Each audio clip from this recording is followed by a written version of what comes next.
the first capacity issue that you'll run into as a consultant if you're pricing hourly is that you run out of hours to sell in the day. So I signed a 30-hour a week client, and I'm like, okay, how do I now expand my income beyond just like a 30 to 40 hour a week situation? That's when I made the pivot into value-based pricing and changing from hourly to retainer.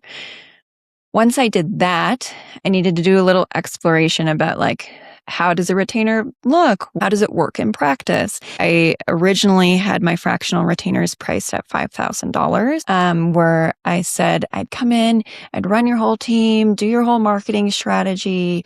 It's a 6-month engagement.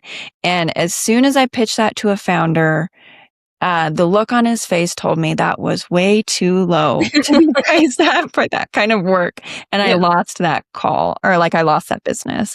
And so I had a very big pricing exploration after that, getting on calls, talking with people face to face, pitching over and over and over again until I finally got into a good spot for my fractional retainers. At the same time, I was talking to some founders who were maybe in, the 7-figure range, maybe not quite like 5 million to 20 million, but, they hit their 7 figures. They need that growth support, but they couldn't support a fractional retainer.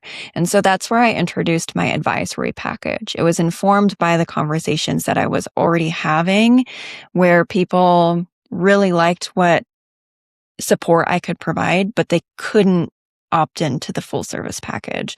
And so I played around with advisory.